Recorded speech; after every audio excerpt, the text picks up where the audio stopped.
the previous talks on the Constitution and the process in the Constituent Assembly, we have seen how Dr. Babasaheb Ambedkar entered into Constituent Assembly, and his very speech of 17th December 1946 had an indelible mark on the working and the mind of the Constituent Assembly.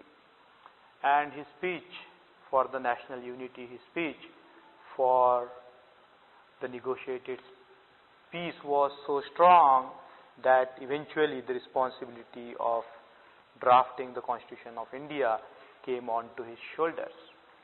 And we have seen that though there were other members in the drafting committee, most of the members have already left the drafting committee, and it was solely or mainly Dr. Babasaheb Ambedkar who was responsible for drafting the Constitution of India. Having drafted the Constitution of India,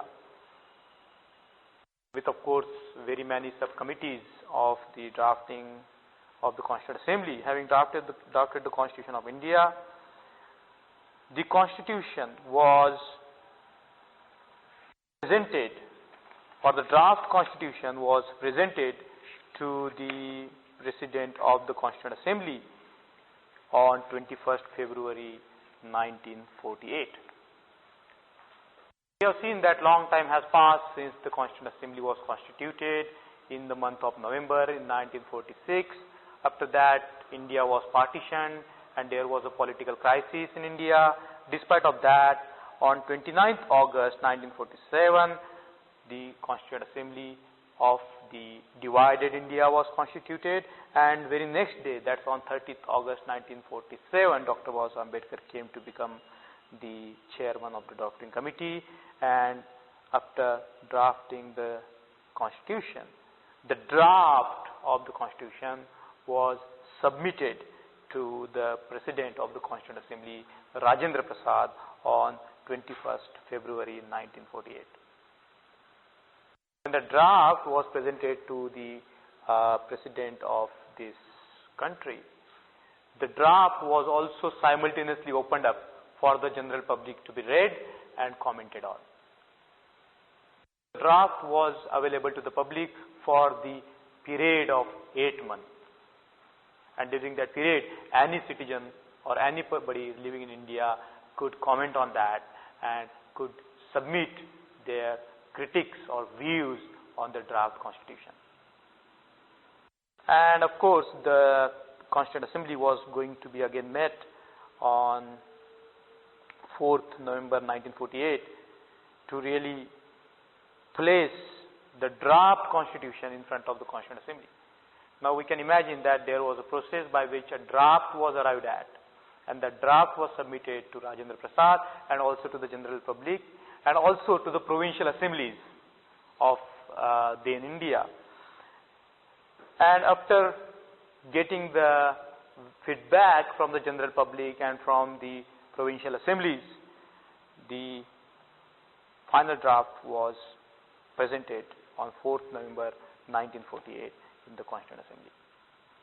And on the day when this draft was presented to the Constituent Assembly, after getting the feedback, after getting the critiques of the general public and the prominent juries, Dr. Babasaheb Ambedkar made a very important speech in the Constituent Assembly. And this speech is rather relevant and very significant even to the present day India, because it spells out the future direction of the politics in this country, as to how this country will be governed, as to how various organs will function. And it's rather a very long speech, and we can say that this is the crux of the Constitution. Like we know that the Constitution of India is a very bulky document. So Dr. Babasaheb Ambedkar has picked up some very important points from this text in order to give or present to the Constituent Assembly the gist of the Constitution.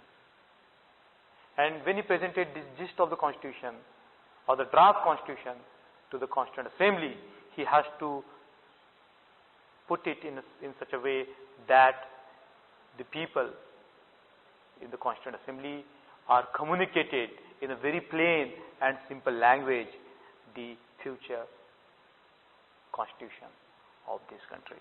So rather this speech, though it seems to be rather long, has got very many elements which simplifies the matter to the extent that even the general public can understand. A very well thought, well prepared speech which brings out very important points about the Constitution of India.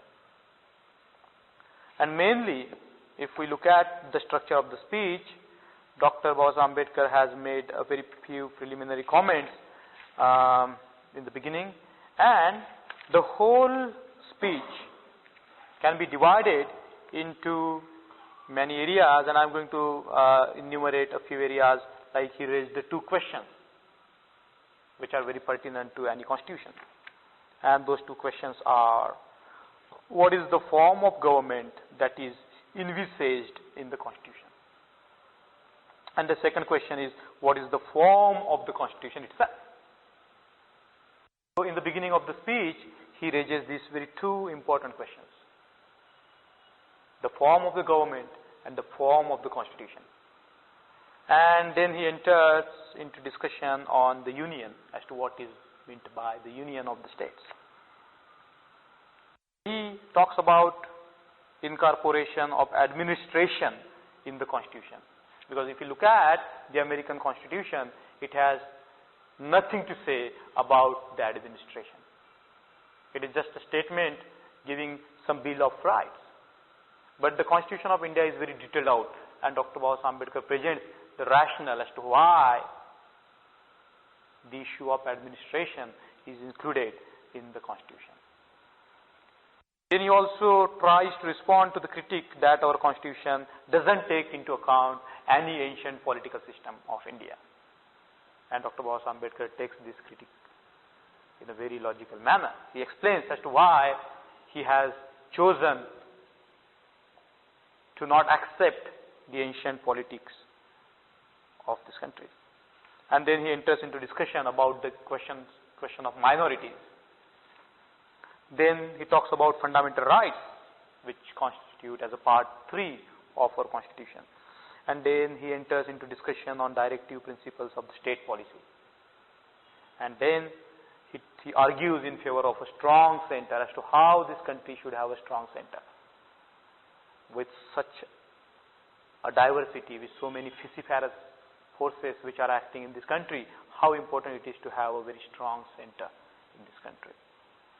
Then he talks about wiping out the differences between the provinces and the Indian princely states, because when India got freedom, it had about 9 provinces, and 3 were already gone to Pakistan, and there were more than 600 princely states. So it's very important to really wipe out the differences between the states and the Indian princely states, so as to have a very efficient political system in the future. Then he talks about the amendment of the Constitution, as to how flexible it is to amend the Constitution of India. Then he talks about the powers of Constituent Assembly vis-a-vis a parliament, and he says how it is necessary to have a Constituent Assembly to draft the Constitution of India. Then he ends with a very dramatic tone his speech. So even if we cursorily look at the speech, we can see that it's a very structured, and it includes lots of elements into its content, and therefore we are not going to look into all of them in one particular session. So what I have tried to do is to divide the entire structure or the speech into 3 major parts, and we are going to look at some of the very important facets of the Constitution which Dr. Baba Ambedkar tried to explain in very plain and simple language. So, as I said in the beginning, that Dr. Baba Ambedkar began with 2 important questions. And he says that a student of constitutional law, if a copy of a constitution is placed in his hands, is sure to ask two questions. Number one, what is the form of government that is envisaged in the Constitution? And number two, what is the form of the Constitution? So what is the form of the government and what is the form of the Constitution itself? So he says that as far as the question first is concerned, the form of the government in India is very different from that of America. So he begins with a comparison of various forms of government in various countries. And he tries to show what sort of form of government we have adopted in this country. And this is rather a very interesting discussion which we are going to see in just a moment of time. So he says that head of the Union in India is the President of the Union. The President is the head of the state. He says that the President of India is very different from the President of America in very many manners.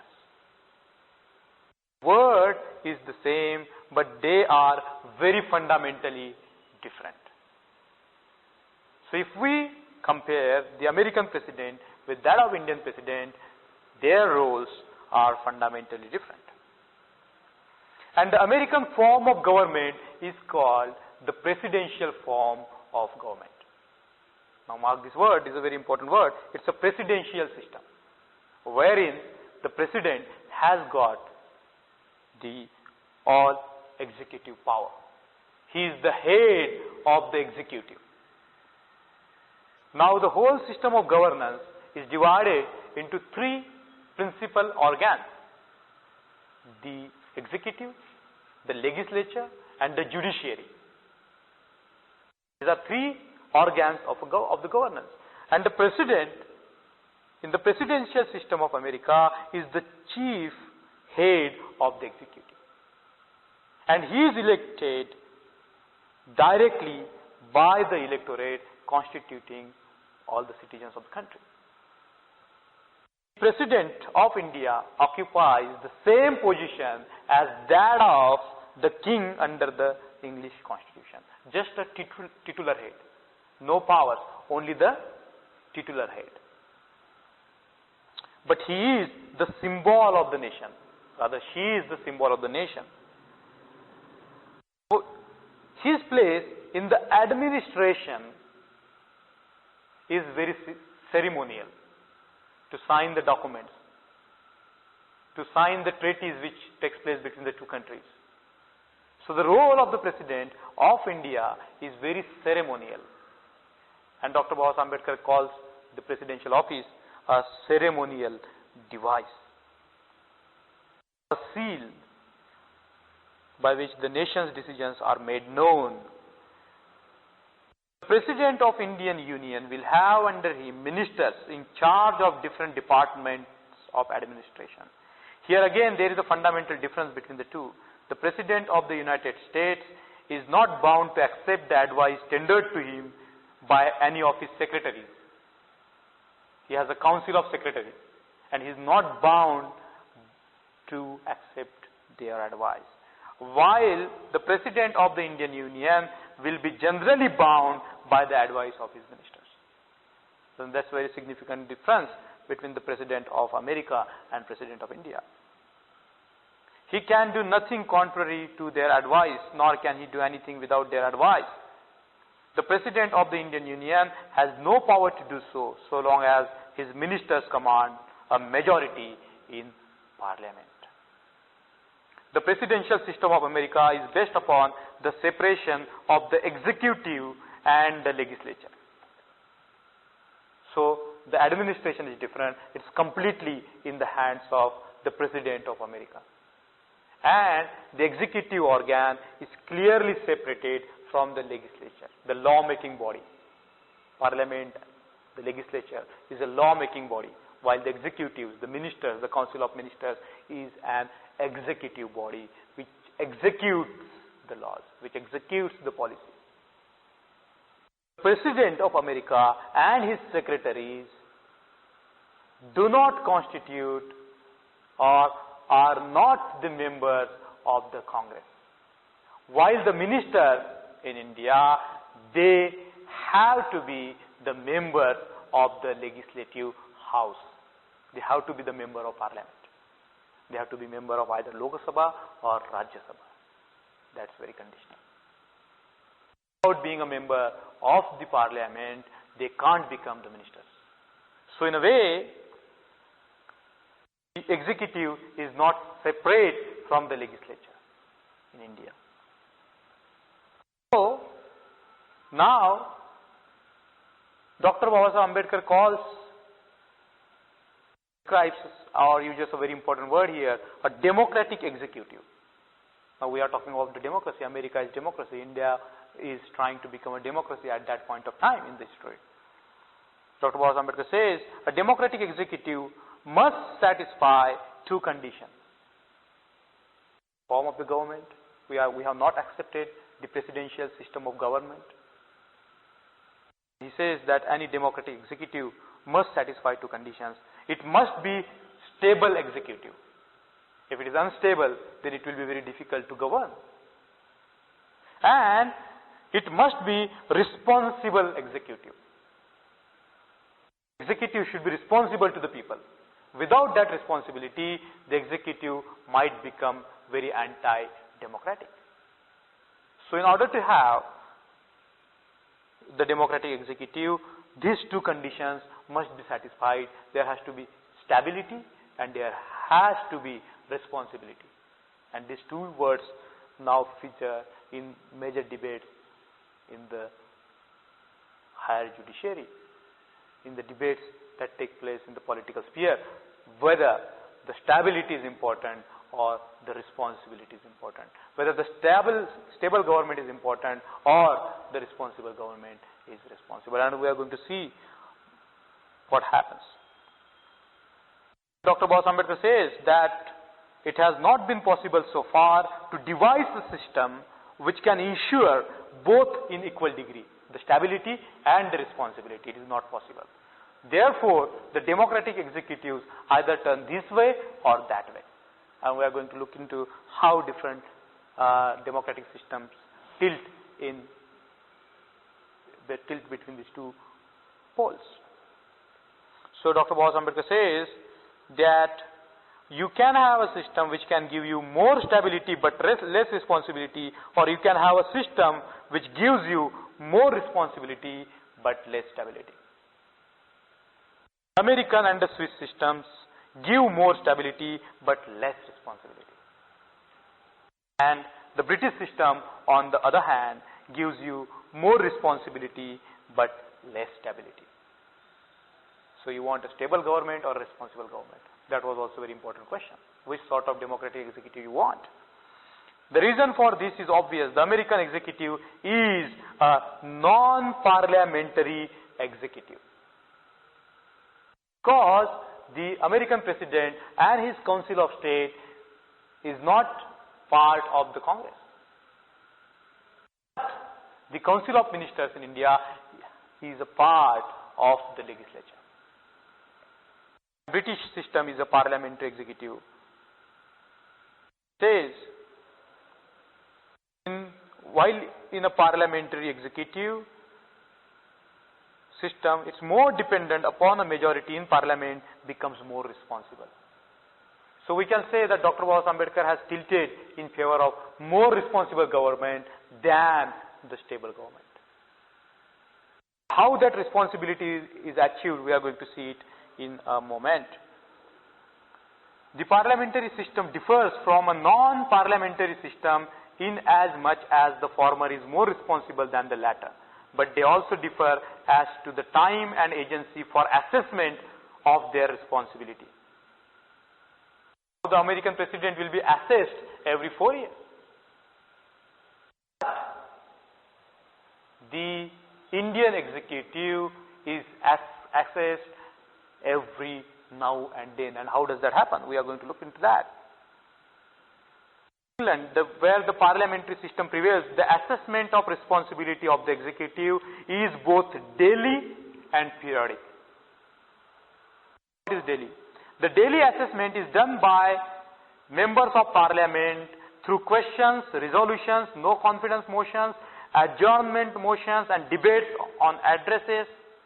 Periodic assessment is done by the electorate at the time of the election, which may take place every 5 years or earlier.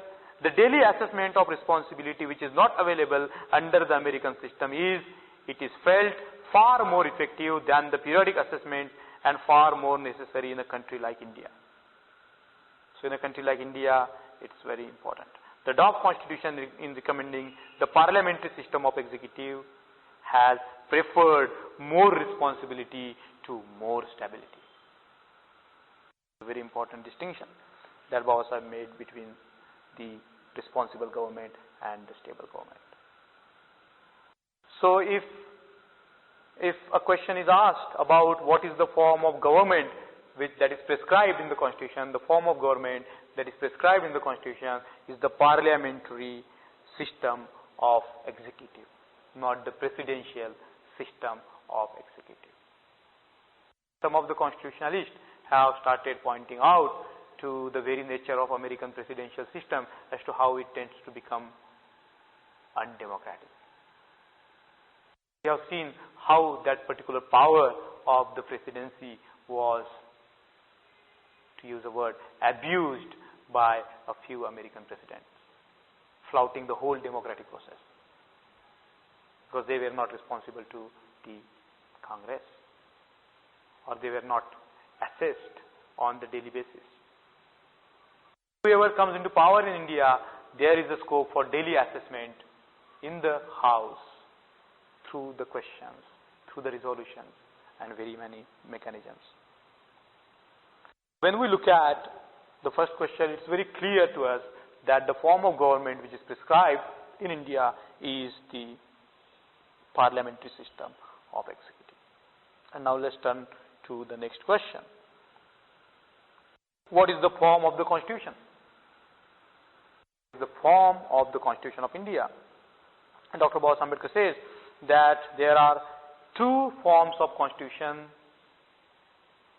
available in the history of the constitutions, and one is called the unitary constitution and another is called the federal constitution. So keep in mind these two distinctions, unitary and federal constitution, and we are going to look into what are those. The two essential characteristics of a unitary constitution are the supremacy of the central polity and the absence of subsidiary sovereign polities. So there will be a central which will have the total power. It will be the supreme authority. And the subsidiary sovereign polities will have no scope. Contrariwise, a federal constitution is marked one by the existence of a central polity and subsidiary polities side by side. In other words, federation means the establishment of a dual polity. Now there will be a dual polity if the power is divided between the central and the subsidiary units, in case of India, the states, or even in the case of America, the states, very many states. Top constitution is federal constitution in as much as it establishes what may be called a dual polity. So there are powers residing with the central, there are powers residing with the state. And therefore, if we look at the structure of the constitution, it prescribes the dual polity. But we will look how geniusly Dr. Baba Ambedkar has put in place a system which ensures at the same time a very strong center. And it's a very genius mind that's working on this very important functioning of the government. He says that the dual polity resembles the American Constitution, because the American Constitution, in America, the states can write their own constitution, they have written their own constitution. So you have the Bill of Rights in the central, but at the same time you have constitutions for all the states. The American polity is also a dual polity. One of it is known as the federal government and the other states, which corresponds separately to union government and state governments of the draft constitution. That's what Dr. Ambedkar says. Under the American Constitution, the federal government is not a mere league of the states, nor are the state administrative units or agencies of the federal government. In the same way, the Indian Constitution proposed in the draft constitution is not a league of states, nor are the state administrative units, agencies of the union government. Here, however, the similarities between Indian and American constitutions come to an end. The difference that distinguish them are more fundamental and glaring than the similarities between the two. So though it looks the same, there is a very fundamental difference between the dual polity in America and the dual polity in India. And what are those? The point of difference between the American Federation and Indian Federation are mainly two. In USA, this dual polity is followed by a dual citizenship. So in America, every citizen has the two citizenship. The citizenship of America and the citizenship of the state, respective states. In India, there is a single citizenship. People cannot be the citizens of Maharashtra. People cannot be the citizens of Kerala. They are all Indian citizens. And this is a very important difference. So, the states in America, because of this dual citizenship, a lot of problems have arisen, and some of the problems the American system of governance has tried to really assuage by the 14th Amendment to the Constitution of the United States, which prohibits the states from taking away the rights, privileges and immunities of the citizens of the United States.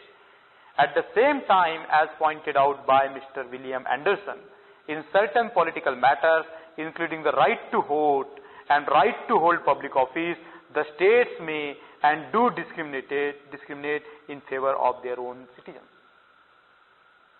Favoritism goes even farther in many cases. Thus, to obtain employment in the service of a state or local government, one is in most places required to be a local resident or citizen. Similarly, in the licensing of persons for the practice of such public professions as law and medicine, residence in or citizenship of the state is frequently required. While in India, you be a lawyer anywhere, you can practice anywhere. But here you have to also seek the permission of the various states. So if you are from the other state, it's very difficult to practice in another state as far as America is concerned. But in India, such is not the case. In India, there is no state citizenship. Every Indian has the same rights of citizenship, no matter in what state he or she may reside. It doesn't matter which state you live in, you have the single citizenship. Dual polity of the proposed Indian Constitution differs from the dual polity of USA in another respect. In the USA, the constitutions of the federal and the state governments are loosely connected. There are two constitutions, and the constitution of the state and the central constitution are very loosely connected in America. But in India, there is the same constitution for the central government and also for the state government, and it makes the system quite efficient. Commenting on the American government, Bryce, a very famous constitutionalist, has said, the central or national government may be compared to a large building and a set of smaller buildings standing on the same ground yet distinct from each other. That is the American system, where the central government is a tall system and the states are very small buildings around but standing on the same ground. Distinct they are, but how distinct are the state governments in the USA from the federal government?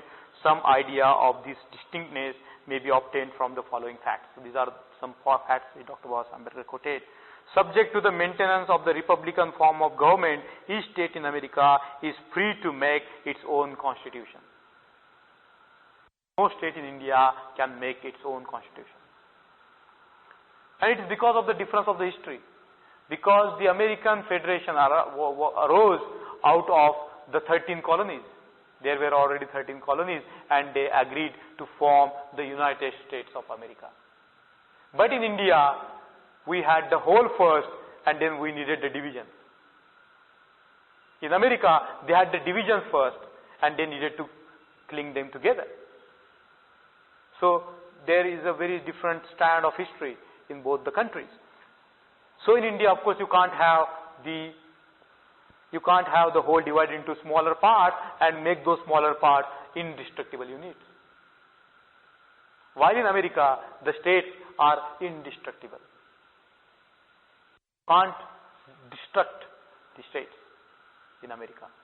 But in India, the states are destructible. Because the federation has not come to existence because of them. They have come into existence because of the central polity. So, a very important phrase that I think we should invoke every now and then is very important. This is not true of the proposed Indian constitution. No state, at any rate, those in part 1, has a right to frame its own constitution. The constitution of the union and the states is a single frame from which neither can get out and within which they must work. What a masterly language and what a masterly representation of the system. Dr. Baba Ambedkar says, a single frame from which neither can get out and within which they must work. So you can't create another frame or you can't challenge the frame. Into the frame, within the frame, you have to work. We have seen that the constitution is a very complex form of constitution depending on the Indian conditions. It's not the American model, it's not the British model, it's a very innovative model that Dr. Baba Ambedkar is putting in place in order to have the unity of the country, in order to have the very efficient functioning of the government in this country. Dr. Baba Ambedkar says, I have drawn attention to the differences between American Federation and the proposed Indian Federation, but there are some other special features of the proposed Indian Federation which marks it off not only from the American Federation but from all other federations. All other federations, federal systems, including the American system, are placed in a tight mold of federalism. There is a very tight mold of federalism. No matter what the circumstances, it cannot change its form and shape. It can never be unitary. On the other hand, the draft constitution can be both unitary as well as federal. Because during the emergency, central government takes hold of everything. So it functions as if it's the one entity. In cases of emergency, in the cases of financial emergency, even in the cases of the state emergency. Whenever there is not a responsible government in the states, the governments are dissolved and the president takes over the state. In America, it can't happen. So in India, it can become unitary at any moment of time. Whenever wanted, it can become unitary. And generally, it's federal. The power is very much divided between the state and the central. In normal times, it is framed to work as a federal system. But in times of war, it is designed as to make it work as though it was a unitary system. Once the president issues a proclamation, which he or she is authorized to do under the provision of Article 352, the whole scene can become transformed and the state becomes a unitary state. The union under the proclamation can claim, if it wants, the power to legislate upon any subject even though it may be in the state list. Power to give directions to the states as to how they should exercise their executive authority in matters which are within their charge. The power to vest authority for any purpose in any officer. The power to suspend the financial provisions of the Constitution. Such a power of converting itself into a unitary state, no federation possesses. This is one point of difference between the federation proposed in the draft constitution and all other federations as we know of. This is not the only difference between the proposed Indian Federation and other federations. Federalism is described as a weak if not an effete form of government. There are two weaknesses from which a federation is alleged to suffer. One is rigidity and other is legalism. So if you have a very strong federal structure, it's a very loose sort of form of government, and it suffers from two drawbacks, rigidity and legalism. Dr. Bose Ambedkar says that the Indian system doesn't suffer from the rigidity and too much of legalism. And if we compare the federalism in India and in America and in Australia, we can see very clearly that these two drawbacks of the federal system is